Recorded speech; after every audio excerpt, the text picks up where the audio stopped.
go ahead and get started because we are exactly at 8 and students are starting to file in. Um, Thank you so much, first and foremost, to our panelists, but also to our audience. My name is Dr. Cameron Matthews. I am a very proud family physician, and I'm one of the co-directors of the Tour for Diversity in Medicine. Since 2012, we've been offering really more pre-med enrichment activities, but for the past now 6 years, we've also been co-hosting this Road to Residency program to help prepare graduating LMSA and SNMA students in particular get oriented to the residency application season, ask their questions and the like. And so this year we continued with these webinars on a specialty basis. And of course, tonight is the best of all of them because this is family medicine. I have gathered together some new friends, some old friends to just talk through what our experiences are in family medicine and hopefully give you a fair amount of advice about what to expect during the application season, how to be prepared, particularly as an underrepresented student, a first generation student, all of the like. We definitely want to hear from you students. We have some prepared questions, but please drop them in the chat. And this will be recorded. So if you have to drop, totally understood. All of our webinars, all of the specialties are actually up on our YouTube channel, not just for this year, but for prior years. So feel free to go back and take a look at them.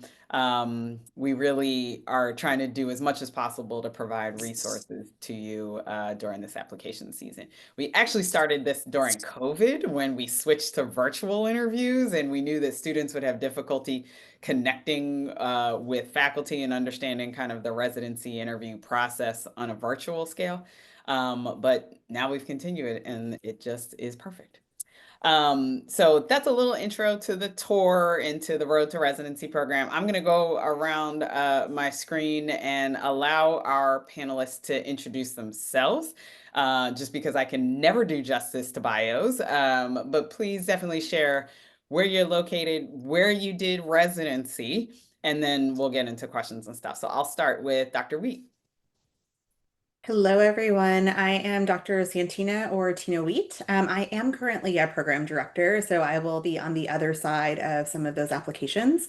I am the program director of the McCrea Northwestern Family Medicine Residency Program at Delnor, which is in the western suburbs of Chicago, and previously was of the Northwestern program at Humboldt Park, which is where I did my residency. And family medicine is his best specialty, so I'm glad you're here. Yes, it is. I love it. All right. Dr. Lee-McCall. Greetings. I'm Marshall Lee-McCall, family medicine physician in Delaware at Christiana Care. I completed my residency at the University of Maryland in Baltimore, and I currently support community engagement initiatives and workforce initiatives to increase the representation within medicine. I'm happy to be here. Dr. McCrea. Good evening, everyone. McCrea. I'm also a proud family physician. I did my training at Crozier Chester, which is right outside of the city of Philadelphia. I did previously serve as a residency program director at Drexel University College of Medicine, where I currently serve as the vice dean for education for the medical school. So excited to have an opportunity to engage with you all tonight. I love it. I love that we're representing so many states too. I didn't even like plan that, but we're geographically diverse, although not much West Coast. I apologize. Dr. Anderson. Hi, everyone. Andrea Anderson. I am also a proud family physician. I'm in Washington, D.C. at the George Washington School of Medicine and Health Sciences, where I am the Associate Chief of our Division of Family Medicine, soon to become the Department of Family and Community Medicine here at GW. I am the immediate past chair of the American Board of Family Medicine here at GW. I teach professionalism and health policy, as well as primary care and systems. And I am glad to be with you. I also serve on the Standing Committee on Primary Care with Dr. Matthews for the National Academy of Medicine, and love all things health policy related, and happy to be with you. Thank you. And my new friend, Dr. Garrison. Welcome, Camille. Hi everybody. I'm Camille Garrison, family physician. I practice full scope family medicine. So I do C-sections and higher risk OB, some fellowship trained. I did my residency training at the Columbia St. Mary's Family Medicine Residency Program, where I was faculty for many years and program director for many years. And I just recently started a new residency program in Milwaukee, Wisconsin, as a part of the Department of Family and Community Medicine in Milwaukee. My new program, we call it the North Side, but we're the North Side Milwaukee Health Center's Family Medicine Residency Program, which is affiliated with Federally Qualified Health Center and Froedtert Hospital. The other hat I wear is I'm the Vice Chair of Graduate Medical Education for our department as well. But I enjoy being a family physician who does all the things still. So. I love it. I love brilliant people. Oh, brilliant, beautiful people. All right. So let's jump into it. And students, again, please feel free to drop questions in the chat. I want to start kind of big picture, either from your personal experience or how you end up advising some of your students. What should they be looking for in a residency program? Very high level and the like, but what are some I don't know, criteria they should be considering? What did you consider maybe so we can personalize it a little bit? Why don't I start with you, Dr. Wheat, and then I'll jump around. Um, I feel like you really need to go to a program that aligns with what you want to do with your life. I will always tell you to look in at what your own purpose is in life and try to find something that connects with that. So that for me means look at the program's mission, look at the things that they say that they do well, and start there. And then I think it's really, really important to also think about where are you going to be happy. I don't think you should ever shy away from thinking of, I want to be close to a place where I have family or support. Because somebody that can bring you dinner when you're post call is really nice to have. There's nothing like having a support system already in place. But really thinking about who you are, what you want from your training, and starting there as you're searching through. I think there's 700 something programs at this point to be able to search through all of those that are out there. Excellent, excellent. So find a mission, find the fit. Let's stick with you for a second though. We were just talking about this before everybody got on. What was it about your program that you felt the fit? Like what was it in particular? Yeah, so when I applied for residency, I knew that I wanted to do resource medicine or underserved medicine. I knew that I wanted to work at a federally qualified health center. I have a master's in public health. I knew I wanted to continue doing research in health policy. And I like to call myself a leader. And so I really wanted to get training in being a leader as well. And those were literally the three things that the program that I ended up ranking number one and choosing had as their communication strategy. It was those three things. And so I found that, and it was number one for me because it met all of those criteria and did fortunately really deliver on it for me. Perfect. Perfect. Dr. Lee. So for me, I wanted to have comprehensive care to gain the skills to provide comprehensive care to patients living with HIV/AIDS. I initially wanted to be an ID specialist, but I realized that HIV and hepatitis C were the two medical conditions that were most of interest to me. And I ranked two programs. I was considering two different programs in regards to which programs would be top. And the University of Maryland, Baltimore, there were a number of family medicine physicians who provided comprehensive care to their patients living with HIV/AIDS. And that was my number one. The second program also provided comprehensive care, but I did not have a driver's license when I started residency. And so I needed to be in a big enough city where I could get around to my rotations. And so for the first year of residency, my intern year, I was able to walk to the main hospital campus and catch a bus to the other hospital campuses. And so my number two was a city that would have required more navigating via public transportation. Also, the faculty at University of Maryland was very diverse, and I felt that I saw a number of people who could be mentors and advise me. So I really saw myself in the faculty there as well. Perfect. Perfect. I'll stick in personally, finding the right mentors, but people that I felt I could personally connect with. That was a big part of my decision as well. Like, yes, we can learn the medicine, but finding someone I felt connected with at that faculty level was what ended up being my first choice as well too. That's great. Dr. McCrea, how'd you choose your program? When I look back now, I feel like my program may have chosen me as much as I chose it. I feel like I'm a believer in going by feel. So I think to echo the things people have talked about already, I think location matters. I think you need to go to a place that you can actually see yourself living when possible, because you may end up in that area longer than you anticipate. And so, but that doesn't necessarily mean you need to go to just what's comfortable, right? Meaning like rural's okay, suburban's okay, adjacent or close to a big city is okay. It doesn't necessarily mean you need to be at like the largest, biggest name place, but it really needs to be about the feel of the place that you go to, because there's incredible training all over this country. And so I think a lot of times people go into this process thinking they need to go with like the biggest name, the biggest sticker, the place with quote unquote reputation, but that may not be the right experience for you. And so I really want to lean into the notion of going there and finding your people, and really feeling like it's a place where not only you'll thrive, but also a place where you can have some missteps. Because residency is not all about perfection.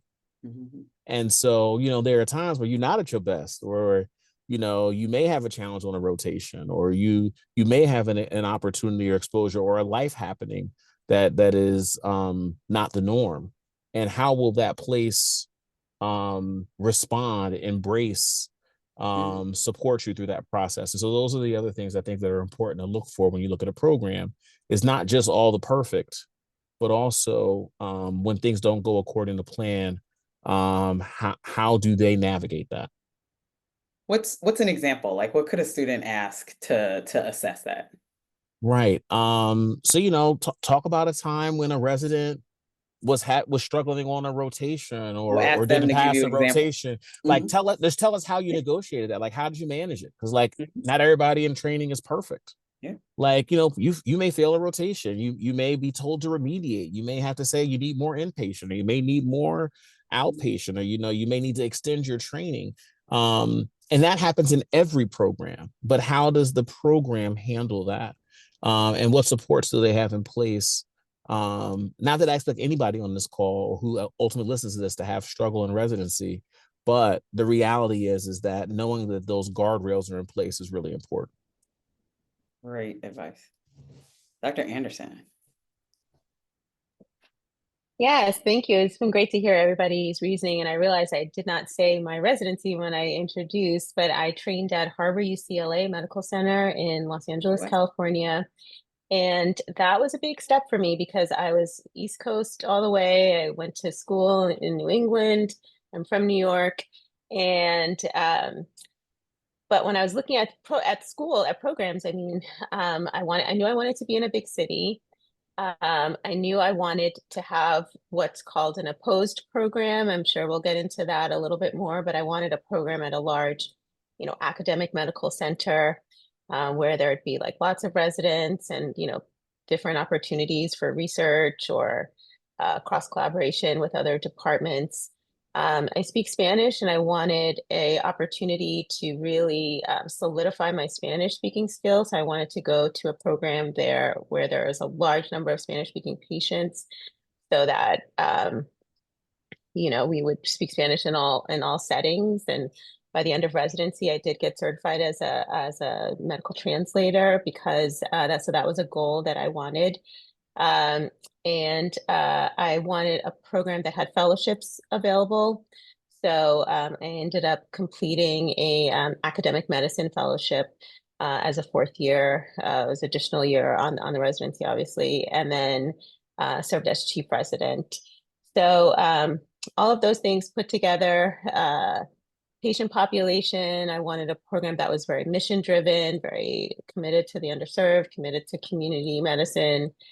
But that would have those kind of like academic drivers and ability to really progress in my interest in eventually becoming a someone involved in academic medicine. So that's how I chose my program. But there's so many programs. I mean, I will say, Dr. Wheat, there's now 808 programs. I just verified with the staff at the ABFM. And so there are a lot of choices for people to choose from. And so some of those kind of like big categories can sometimes help you narrow it down. You know, is it a certain geographic area? Do I want a big program? Do I want a small program? Do I want a program with international studies? You know, do I want a program where I'm going to have a lot of deliveries, right? So those kind of questions can help narrow things down. Perfect, perfect. And Dr. Garrison, what distinguished your ultimate choice from the others on your list? Sure. So I decided on family medicine a little bit later on in medical school. And part of the reason was because of a rotation that I had done at the residency program where I ended up training. I just remember feeling that fit and feeling like I could work with these people. I remember sitting in rounds one day thinking like I could really work with these people. And so I thought more about that and talked to some of the faculty and the residents and really saw myself being a family physician, but I still wanted to do a lot of OB. And there was a family physician there who she actually hadn't done a fellowship, but she was practicing higher risk OB and cesarean sections. And I just knew that I needed to follow that path. And so our program was very good at teaching bread and butter, full breadth of family medicine very well. We had a diverse faculty. And so that was really important that I would get solid, well-rounded family medicine training. But in family medicine, you can do a little bit of everything and a lot of what you love to do. And so I was looking for a program that would prepare, residents really well for their areas of interest and passion. And so we had a lot of track-based training options at our residency program. So we had residents who went on to do sports medicine and fellowships and geriatric fellowships and academic medicine fellowships, obstetric fellowships as well, in addition to others. And so not only did they train us very well for the bread and butter things, but they also did track-based training very well. And so I was looking for a program that, I could learn all that I would need to learn during residency that would prepare me for the fellowship opportunity that I sought after. The other thing that I was looking for, which I can't remember who mentioned this, but it was really important for me to have faculty role models. I had 2 children coming into residency, and at that time, that was very unusual or unique. And so I needed to be, in the midst of faculty who had similar home situations that could also show me how to just be a professional within family medicine, but also show me how it impacts our personal life. And so that was something I was looking for in my faculty as well. And I'm from Milwaukee, so it's really important to me to contribute to the health of, my community. And that's why I've still been there as well. So training in the community that I grew up in and also serving there now was a goal of mine too. Beautiful, beautiful. Family docs that have families. Who'd have thunk it? I love it. Right. I love it. Well, Dr. Garrison, let me stick with you because Dr. Anderson said the concept of, I think you wanted an unopposed program, right? Andrea, you said, I personally, Opposed. you wanted opposed. I wanted opposed Yeah, too. Like yeah. I purposefully chose an opposed program. I purposefully chose, I had a list. Well, you're supposed to have a list, right? I wanted urban, opposed, academic medical center, but where I could focus on underserved medicine. And at the time, there was only one in Chicago. I also wanted to be in Chicago, and that literally brought it down to one school. And it ended up being definitely the best decision for me. But Dr. Garrison, what does that opposed mean? How do we describe that to students? Sure. So my program actually was, we had other residencies there. We had an OB residency there as well, but we had a very collaborative model and approach to, obstetrical care in a community hospital setting. And so we are still MCW, so we had that academic feel, but all of our clinical care was out in the community, working with the community hospital system.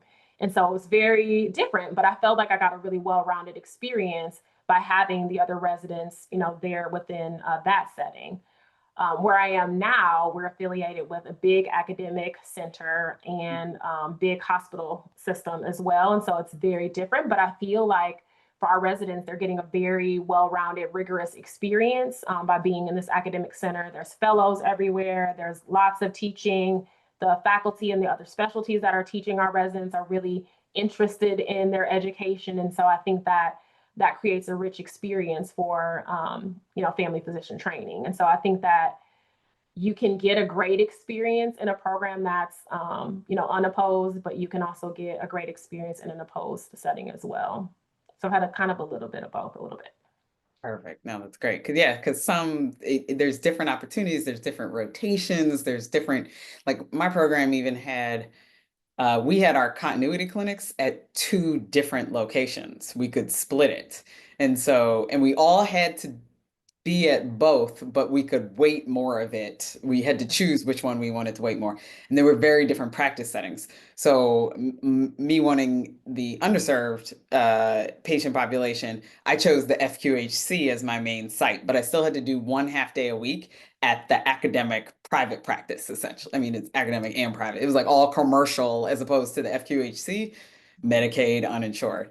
And then there was a bunch of the residents that chose the faculty practice as their main one, but totally different training experiences, totally different exposure, totally different patient population. I mean, clearly, we had more peds at the FQHC, we had more everything.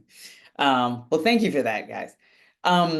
Particularly because of the Torp for Diversity in Medicine, LMSA, SNMA, we have a particular interest in supporting students from any range of underrepresented backgrounds. It could be race, ethnicity, it could be first generation, it could be in rural settings. I mean, we really want to make sure in order to address health equity, we believe, in fact, medicine believes that diversity is one of the solutions.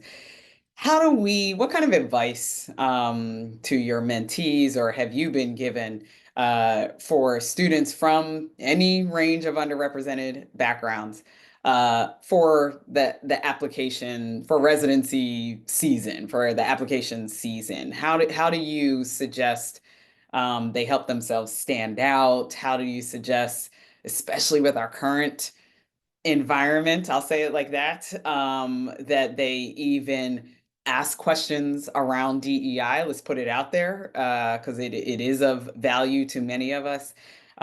This is a hard conversation, but I'm hoping we can give our students some advice, and I'll open it up to anybody because I think we need to be open about this. As you mentioned earlier, training in a program for 4 years, you need to be at a place where you're comfortable. And if diversity, serving underserved communities, addressing disparities is important to you, it's important that you ask those questions during the interview because, again, you want to be somewhere that is aligned with your mission, your passion, your goals.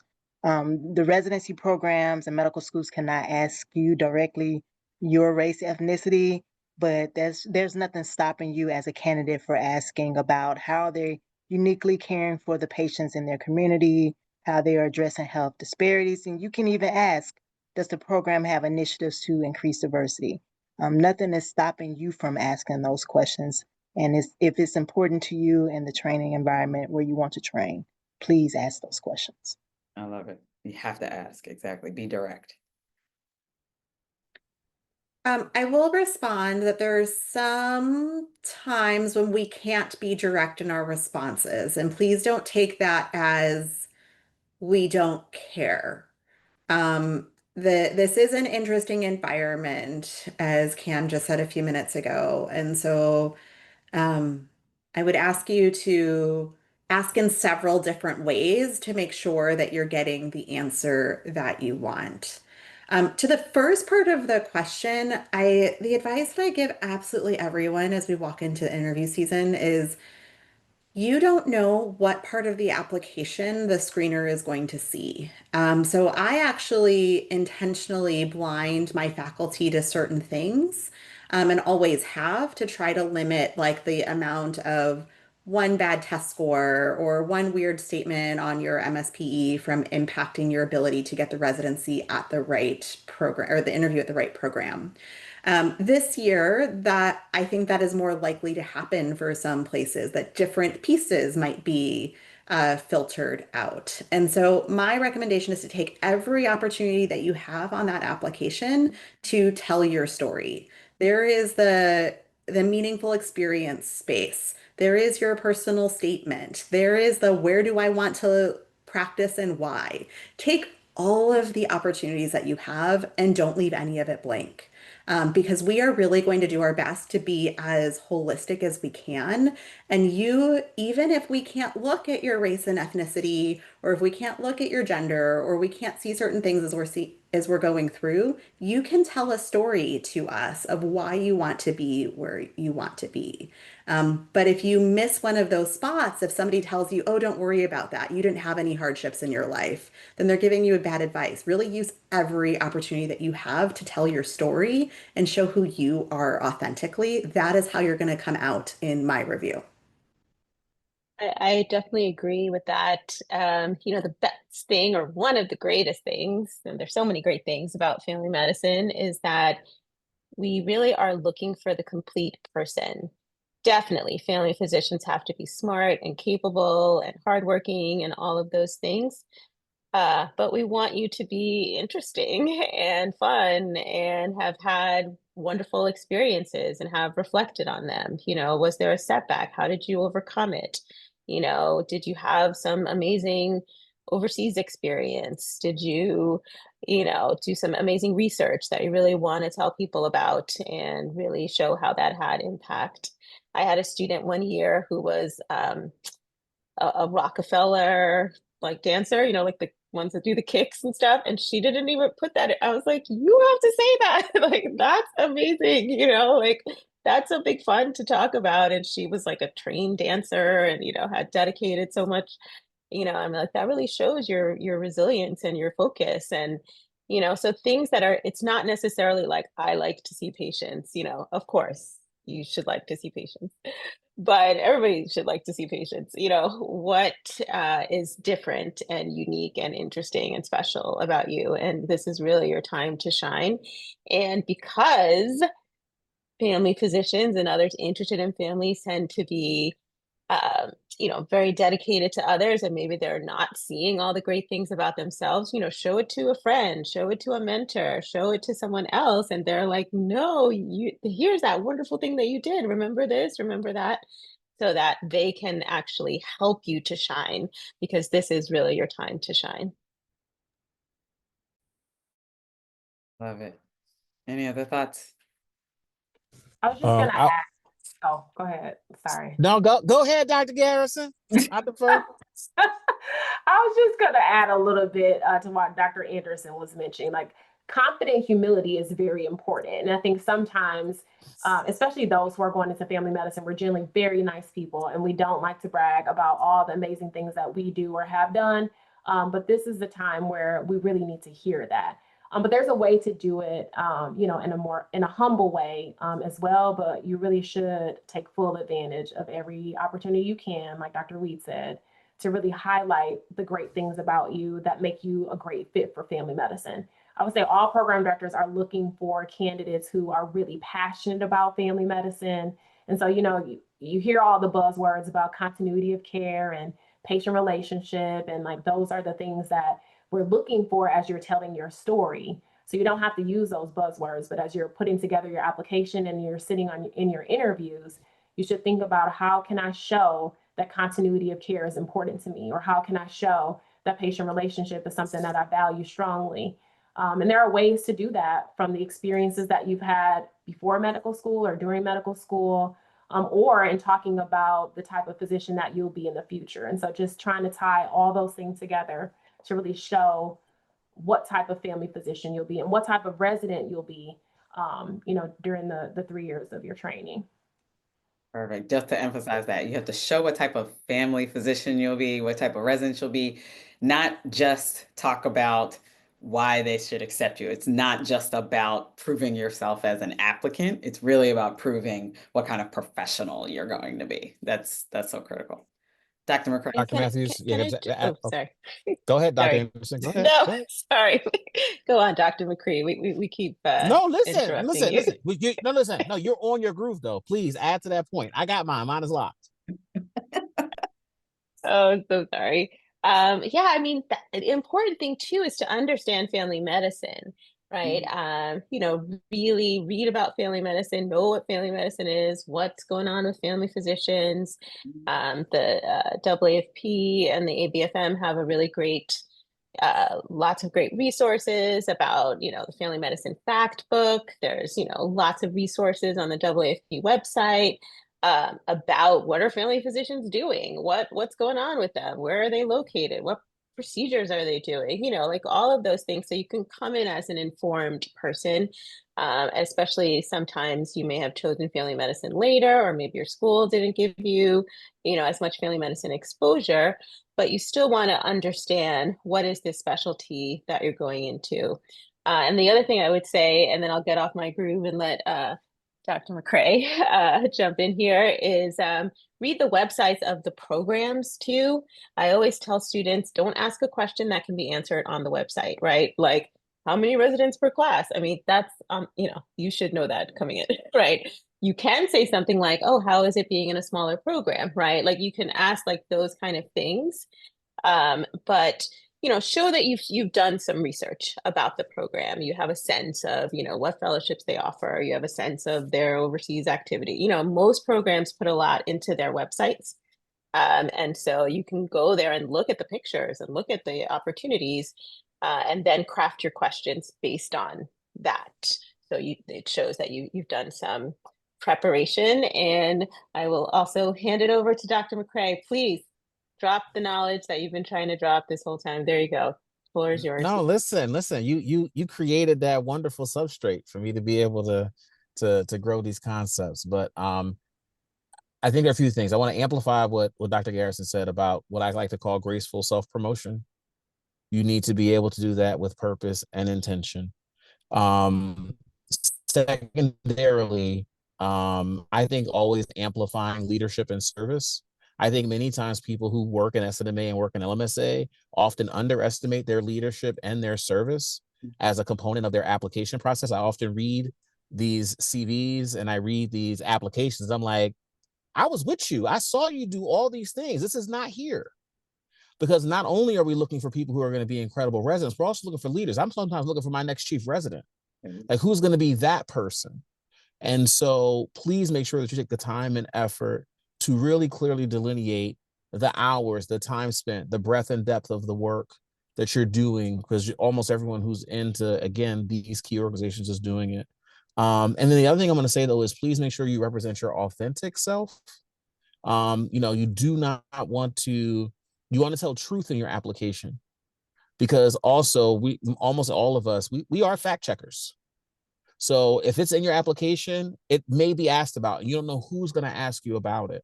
And so you want to make sure you know your application cold, and be able to really speak with clarity and depth about it. And then the other part of your question, Dr. Matthews, is really this idea about the DEI lens and identity and all those things.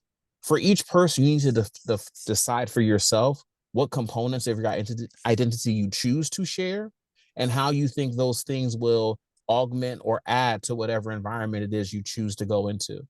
Because I just want you to recognize that those are all things that are choices of yours, and you want to be able to have programs that are able to embrace whatever components of who you are it is you choose to share. Those are always choices. And so you want to make sure that we respect that. The other piece of it is, though, in terms of the receptiveness of your program, I don't like to look at what people say. I like to look at what programs do. So you look at their websites, you look at their Instagrams, you look at their Facebooks, you look at their, wherever their TikToks, and you also ask them, tell me about the programming that you're doing that actually represents this. Don't just tell me that you believe in diversity or you believe in equity and inclusion. Like, show me evidence. Let's talk about the programming again that you've done, the specific initiatives. Where are people publishing? Where are these students going and doing things? Like, programs need to be able to give you evidence that they are doing it. And that's independent of what the demographics of the program look like. I really like programs to actually demonstrate whatever it is that matters to you, demonstrate that they're actually doing that thing. Well said. Well said. I think for me, I was really keen on like what our opportunities would be during like our community health rotation. You know, what, because different programs have different interpretation of that. And that ended up being where what I did on my community health rotation was my first job out of residency. They ended up making me an offer, and that's where I went. Like it was perfect. And so it's critical that you're asking for that display, Dr. McCrea. That's exactly the right advice there. So this was perfect. The humility, the humble brag, all of that, right? I think we need to be able to eloquently describe what we do and be comfortable with that. And I will reiterate, you will need to know how to do that for the rest of your career. It is not just on this application, but as you apply for other jobs, no one else is going to represent you better than you. So you better be comfortable with the humble brag. But let's flip it a little bit, right? Not only do we need to brag, but sometimes some of our students do need to be able to defend, describe their academic challenges or other concerns that might have occurred during school. Just as much as there's difficulties during residency, there of course are also difficulties for many students, several that I mentor now as they're coming up through their rotations. And you know, there's very individualized approaches to how I've personally been advising them, but how do you suggest students bring up any of the challenges, academic or other, through the application process? Is it just enough to describe it a little bit, maybe a couple of sentences in the personal statement and wait for a question? Should they be a little bit more forward? Like, what are your suggestions about how to address those? My recommendation would be as open and transparent as possible. I did not know the amount of information that is available to residency programs.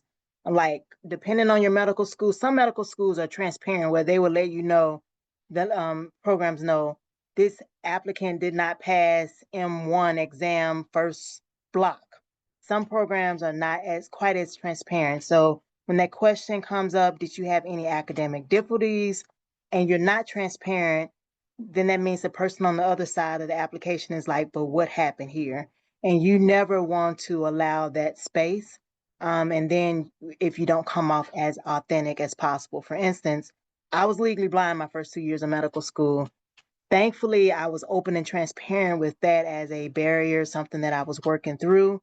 But I did not know that it was obvious to the other school, the residency program, that I did not pass all of my exams that first block. And so if I would not have been open and honest, then my residency program would have thought that I was a fraud or starting off, that I could not be trusted. And so if you don't look at it as a challenge, as we mentioned earlier, family medicine doctors, we are authentic. We want to be able to work with our patients. We understand that they have barriers to overcome. And in some ways, it makes you a better doctor if you're able to say, this is a challenge that I face and this is how I overcame it. We think that you can connect better with your patients, but being open and honest is the key. I would suggest even practicing talking about it with your, you might have mock interviews. I know our school does mock interviews, or you might have a mentor or a friend or whoever that you can practice talking about setbacks, and so that you're okay with it, right? That you've figured out, oh, this is how I overcame. So it's not that you fell down, it's how you got up and how to communicate that in a way that is positive and forward thinking, right? I mean, the program wants to see how you bounced back, but they also want to see that, you know, these things have been addressed, or that you're, you know, you've continued to work on it, or now here's how I've changed, here's how I've, you know, overcome this barrier, and this is what I've put in place to make sure this is not a problem for me in the future, right? Because, you know, they do want to see, like, is this something that's going to be an ongoing concern that might follow you into residency? And they do need to be aware of those things. So I always say, you know, make sure someone else reads that statement, make sure someone else hears you discuss it, you know, so that, you know, it can still kind of end on a positive note and show that resilience and that overcoming. I was like, not only do we want to make sure that it's not going to be a problem in residency, how you respond to that tells me a lot about how you're going to accept feedback. And I really do not want a resident in my program that is not going to be able to hear feedback. Because if you did not need feedback, we would not need residency. We wouldn't need 3 years or 4 years, depending on which program you choose, of additional training to be a board certified family physician. We wouldn't need this time. And if you are defensive in your conversation, either in the application or during your interview, that is more of a red flag to me than even several failures along the way. If you've had several failures and can say, this is what I was going through in my life, this is what I have figured out, this is how I'm moving forward, I have taken this aspect to make sure that I'm able to keep growing, that feels much different than, oh, that professor didn't like me and didn't give me a second chance to take that test, which is something that I have heard in the interview. And so it's not even being flippant. And so, really, how you think about how you handle challenges. I expect every resident to stumble, as Leon mentioned before. Like, we stumble, it's hard. You're going to be tired and hungry and there's all the things that come through residency and life is still happening, and how you respond with grace during those moments, or how you can think about those moments, is really meaningful to how I'm choosing who I want to be in the program. I would add one more thing to that, though. I think that there are times where, people who come from underserved backgrounds are treated unfairly and have experienced challenges as a result of that. And I think you don't always have to be the one to defend that or talk about that.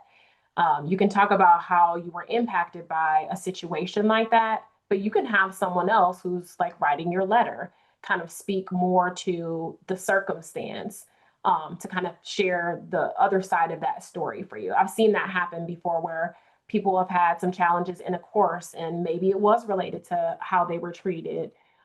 And the person who wrote their letter was actually speaking to that. And so that helped me see that, yeah, this person handled this situation in a very mature way and wasn't in the interview with me, blaming anyone, and took ownership of the part that they could be held accountable for. And so I just think that for us, sometimes there are instances where we are mistreated, and that could have affected someone's performance. The one thing I'd also like to add to that is I think a few things. I absolutely believe in the importance of transparency, but not to the point of over explaining oneself. And I think that that's a bit of what you're amplifying, Dr. Garrison. Um, of course, my kid's stuff will come up right now. Um, the other piece I want to say with that, though, also is that I still want you to go into your interview experience with confidence, with the knowledge that every program that chooses to interview you has already accepted all the things that are a part of your academic profile. Because no one wastes the interview slot. All those interview slots are precious. And if they've made the decision to bring you into the space, you don't need to over explain or lead with a deficit mindset. I do think, though, that it's important that when you have a challenge, you also embrace your culpability or your responsibility or your contributions to that challenge and how you've grown from it, or how you anticipate that that won't be a problem going forward. The thing that always frustrates me when I review or to go over things with applicants are when they have not taken any responsibility for the failure of the test, or they have had a problem on a rotation and it was always everybody else's fault, but there was never any personal accountability. And I think the thing that I am looking for when I look at an applicant for residency is an understanding that I have had a misstep, I have had a challenge, I am now better for it, and these are the things that I have put in place so that that won't happen again. Or this is what I've learned and this is where I've grown. So I just want to make sure that we are transparent but not deficit mindset, and also that we understand our accountability in the process. Yeah. All right, y'all are wonderful. All right, we have a handful of questions coming in. I love these. Dr. Garrison, did you want to round that out? Feel free. I was just going to say, just don't be self-deprecating. Like, that's what I think, like Dr. McCrea is like saying in your response. Like, it's okay to be transparent and explain a situation, but just don't be self-deprecating. And also, if you had something happen that was traumatic to you, you need to practice in front of someone explaining that. And if you're very emotional, you can't, Bring that in. Bring that in. bring it in, rein it in, then you might need to figure out a different way to answer that question. But you definitely should practice. And there are things that happen that might cause you to respond in a very emotional way. And sometimes you don't know how you might respond in an interview, but you should definitely practice if you've had, a really big hiccup that you'll have to explain. You just need to be comfortable, because that tells me that you've grown from that situation. If you can explain the experience without getting too emotional. And I would say along those lines, sometimes I'm asking the tough questions so that I can be a better advocate for you. Sometimes I think that you're an awesome candidate and may have had a small hiccup, and you may not have elaborated in your application about what was going on. And so during the interview, I'm not focusing in on that question because I dislike you, but sometimes I may be asking that question because I want to be able to go to my colleagues and advocate for why there was one hiccup and why they should overlook that hiccup. All right, I'm gonna go down. These are some phenomenal questions. Students, thank you so much. First, from your own experiences or those with your current residents that you've worked with, what have been the most challenging aspects of residency? And then maybe even about your career in family medicine. What is most challenging? I'll take a couple of answers. I think there's two from my perspective. One is not understanding what you're getting into. So if you've never done overnight shifts, if you've never done the calls and you're going into a program where that is the expectation, and it's going to be the expectation in a lot of programs because we still have to do inpatient, we still have to do OB, and you're expecting to work 8 to 5, that becomes a challenge for some of us. We are still physicians, we still have responsibility for our patients outside of banker's hours. So that is one. And the biggest one from my own life, from watching so many residents, is that life continues to happen.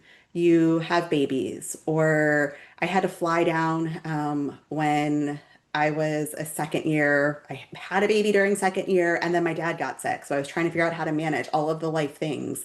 And that was before the ABFM made the change and gave us leave. So I was trying to figure out how to do this without taking leave. And that continues to be a thing. I had to continue to work while my mom was dying. That all of those pieces don't stop while you're a physician, and how you respond to them might be different. But I think that's the hardest part about this career is that life just keeps going. So true. Any other challenges you'd like to share? I'll mention, I think the solitude of residency. Oh, wow. I think that you're in this space where like everyone's doing exactly the same thing, but there are times where residency can be incredibly isolating. Um, you know, you're the one presenting the patient. You're the one who had the patient who may not have done as well. You're the one who may have made an error or a mistake. And it always feels like everybody around you is doing perfectly. Like they got it all together. And there are these times where like who do you turn to? How do you figure it out? Self-doubt can creep in. Because it's a job that's driven on like perfection and like getting everything right and always being present and always being at your best. And nobody's always perfect and no one always gets it right. And like we all make mistakes. And one of the things that I realize now as an attending that I did not appreciate when I was a resident is that like none of your things have all the answers either. Right? It feels that way, but like we're always looking up stuff as attending physicians and figuring things out.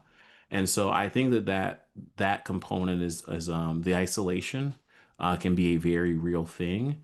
And the part I want to add to that though is that people can only help you if you tell them what's happening in your world.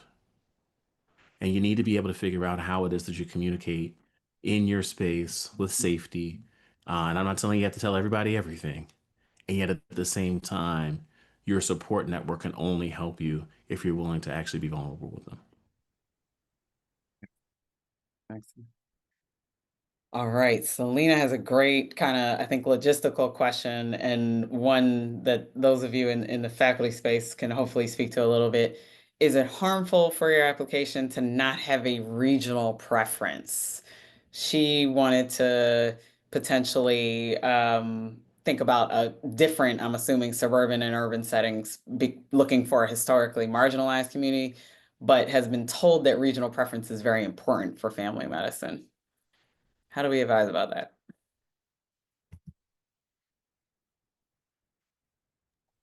I think we're still trying to figure that out, like how helpful it is, to be honest. I do think that this past year, I've interviewed more people outside of the Midwest who maybe I wouldn't have interviewed before if I couldn't tell from their application that they were interested in the Midwest or in my program. And so I do think that our residency benefited this past year or this cycle with people being able to list geographic preference. Because when we were reviewing people before post interview season, like one of the top reasons why people would choose a residency program was one location, and then I think faculty or their education was like number two. And so that is can be a very important indicator. I think the suburban urban question is helpful because if people, really want to be in a suburban setting, and my program is definitely not that, then that kind of stands out to me, I guess, a little bit. But it wouldn't prevent me from maybe interviewing someone. But I would think about that and ask more questions, I would say, during the interview about that. But yeah, I think that it was helpful this past year to see why people were interested in interviewing where we are. Is it negative not to list a regional preference, though? Like if it's helpful, great. But is it negative not to list one? I don't think it's negative because I think some people will list that they don't have a preference because they, just want to choose the right program for what it is they want to do. And so I think as long as you can explain that, that's okay. Perfect. The one thing that I will say is if you don't list it, I can't tell the difference specifically for like the setting was different because you can put in an explanation. But for the region, I can't tell the difference between did you list my region or did you not list my region or did you not list anything? And so that one, it doesn't hurt you to list one. And I would recommend that you do it because for me, it looks no different. So if you're like, oh, I'm not going to say one because I don't want them to think I'm not interested. I'm already wondering if you're not interested because I don't see my region there. Okay. Can I add one thing to that too? Which is just my recommendation. If it is not obvious why it is that you're interested in the program, whether that be geographic preference or you have a family member who lives in the area or there's some reason to go and you're not hearing from a program, contact them. Like do the intentional reach out. Like it may not have been obvious, Dr. Garrison, that I'm really trying to come to Milwaukee, but I actually just found out that my spouse just got a job there. And we didn't know that at the time of the interview, but this has become a really important thing to me. And you send that to Dr. Garrison so that she has a clear indication because it may not have been obvious from my application before. And now that at least gives an opportunity because I do want everyone to recognize programs get hundreds, if not thousands of applicants that they are trying to take from a really large amount of individuals and trying to whittle that down into maybe 50, maybe 100 interviews for what may be 3 to 10 jobs on average, right? So it's so understand that every program is trying to use everything possible to try and identify and take advantage of each of those individual interview opportunities. Well said. Well said. Here's an important one. As an international medical graduate, how do we stand out in our application and what experiences are important since we do bring a lot of them from our home country? How do you advise our international medical grads?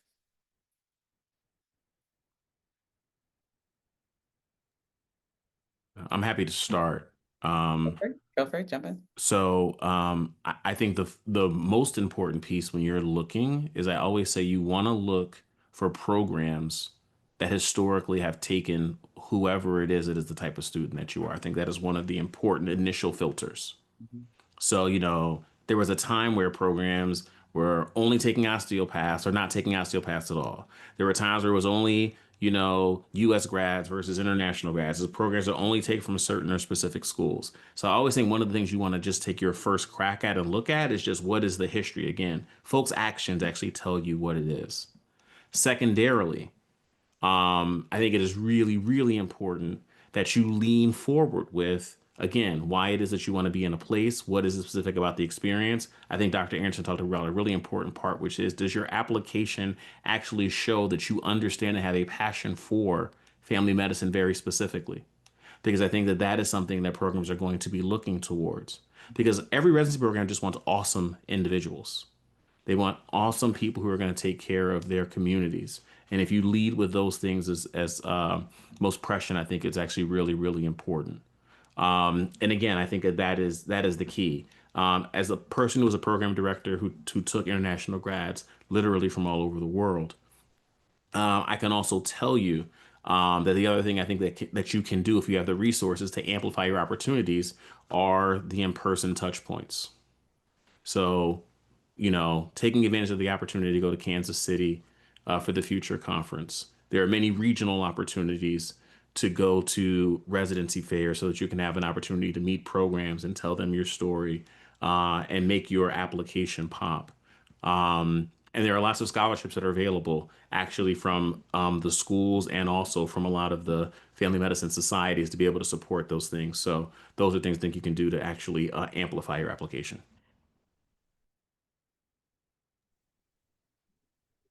Dr. Wheat? Yeah.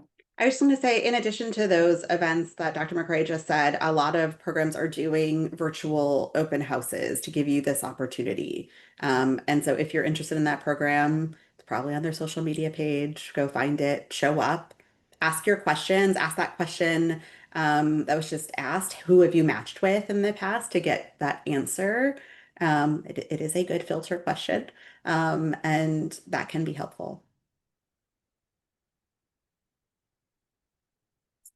All right, looking at already the end of the hour. We're coming up on the last couple of minutes. I was hoping to just do another round robin. What's your number one piece of advice? Like, let's even say it's a mentee of yours. What are you telling your mentees this year about how to be successful in this application process? Dr. Anderson, we haven't heard from you in a second. What are you telling your mentees? Thanks. Yeah, I've been trying to answer some of the questions in the chat as Oh, and well. thank you for that. You've been chugging them out. I love it. I'm trying to make sure we get to them.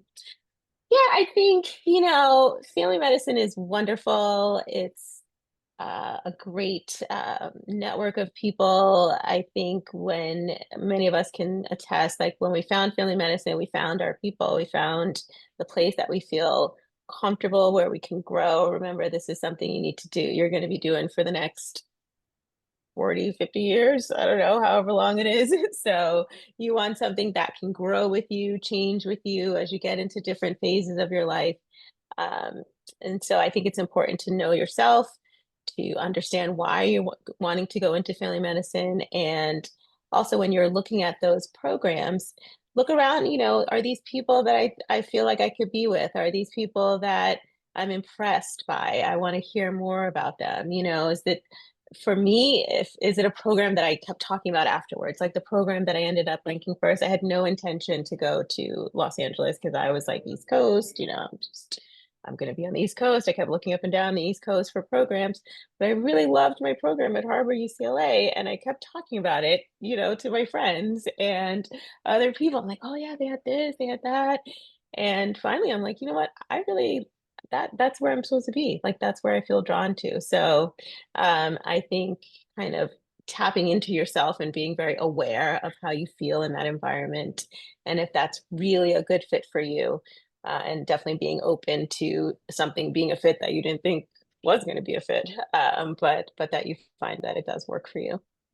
And I'll emphasize, in order to figure out fit, Dr. McCrea's point about being authentic, actually everybody's point about being authentic, if you aren't authentic, you won't be able to evaluate fit whatsoever, because you won't be able to really assess whether or not they're meeting your needs. So most definitely agree with that. Dr. Wheat.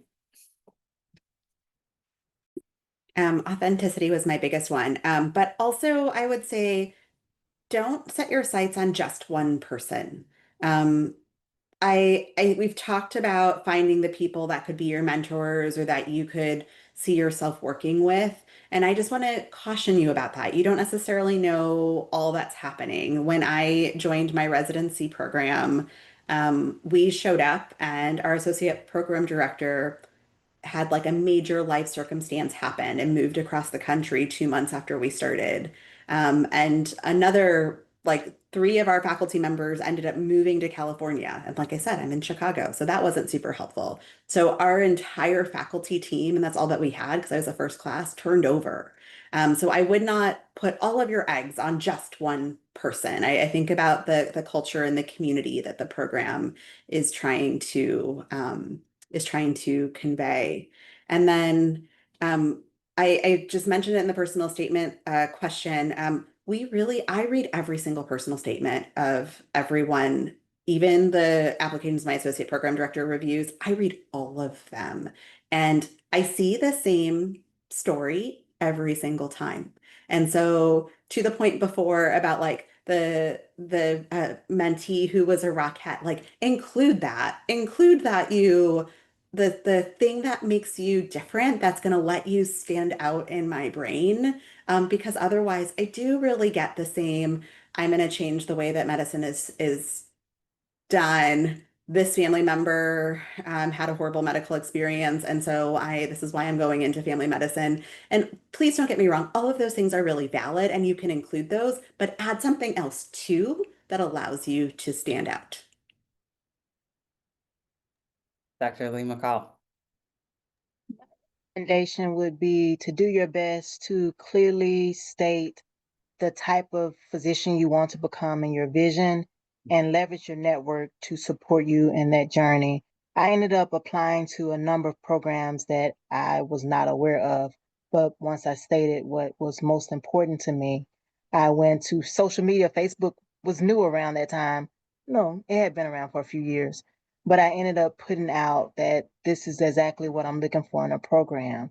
And one of the residents in that program actually responded back to my post and explained to me their community engagement initiatives and HIV care that was provided. And so you don't have all the answers. And yes, a Google search can only do so much. But when you're able to clearly state what you're looking for, your network and others can provide you with additional information. Word of mouth is so very important. Okay. Dr. McCrea. I'm gonna first start with enjoy the process. Even this part, I want you to find joy in it. I don't want you to delay enjoying life in any of those aspects because there's this myth that it gets better. I promise you that you think you are busy now, you will This is true. only get busier. This is so true. And so my recommendation is, like, if you're a first year student, enjoy being a first year student and, get the best grades you can, because the better you learn first year, the better prepared you'll be when you're taking step one and year two. And then if that's really good and that goes well, you'll be prepared clinically, but enjoy all those clinical experiences. Enjoy preparing your application. Enjoy going to the interviews and meeting all those people. You're only going to get one of the jobs, but you're going to meet a whole bunch of incredible people who are going to be your buddies when you go to all the family medicine conferences. I was actually laughing when Dr. Matthews put together like this panel of us. I was like, oh my God, I got like a personal relationship with all the people on this call. Like I didn't even know like who was gonna be. And I was like, oh my gosh, like this is the family of family medicine. Right. And so like I just had joy even now with the opportunity to be able to share just those things with you. So I just want you to embrace, like, this is supposed to be fun and this is supposed to fill your cup, and I want you to just enjoy just even this part of the process, which is like, oh my gosh, I get to like go and live my best life. Like that's what I want you to do. Like really live it. And Dr. Garrison, please round us out. Man, that's like so No much pressure. No I was trying to think about what I wanted to say while everyone was talking. But I think that, let's see, what do I want to leave you with? I'll say this. One of the things that I'm always looking for in my candidates is really somebody who has that growth mindset, who wants to come into residency to become the best doctor that they can be, or the best family physician that they can be. And many of you, I'm not sure what year you all are in for medical school, but I would say your third and fourth year, those clinical experiences are so important. And so I'm always looking for residents that are going to take full advantage of the opportunities that they have when they're in residency. And my advice would be to take full advantage of all the learning experiences that are offered to you in your third and fourth year of medical school, because that's going to set you up for success when you enter into residency. And being a family physician is a very selfless service at times, but if you signed up for this, you will find joy in those moments where you feel like you've had to put your patients ahead of yourself or ahead of your family. And so I think it's just important to understand that being in family medicine means you're going to really be a lifelong learner, and you have to embrace that. And I think embracing that starts now when you're finishing up medical school. So I think that's the sentiment I'd like to leave with you all today. I love it. For myself, I'm going to do a slight humble brag and make sure that students recognize that there is so much more to family medicine than you're probably exposed to in medical school. And definitely in residency. I have my career since residency been in practices and patient populations and business opportunities and the like that I was never exposed to in medical school or training. So I call it a humble brag because I'm bragging that like I chose the right field for my interests, right? Like I wanted to go more into leadership. I wanted to be in these different type of practices. I ended up getting what's it called? Public service loan forgiveness because I ended up working for the government for so long and everything. Like there's all these different opportunities. So also make sure you're choosing residency programs that will allow you to be exposed to those options, because sometimes I think medical education in this country has a bit of a narrow perspective, and I want you to truly be able to see the full breadth of what you can do as family medicine. So with that, everybody, thank you so much. Students, thank you for your amazing questions and your attention. Please take the survey. I'm dropping the link again. Good, yes, I still had it copied. I'm dropping the link again in the chat. Also look out, the Tour for Diversity in Medicine, we are offering scholarships again this year. We'll be offering this year 5 to graduating medical students. And if I have any pre-meds on here, we will have 6 pre-med scholarships. So please look out through our social media. We're on pretty much every thing, but mainly Instagram at this point. Tour for Diversity. Please look out for our scholarships and please feel free to apply, especially in this environment. Supporting you financially is definitely something we also want to lean into.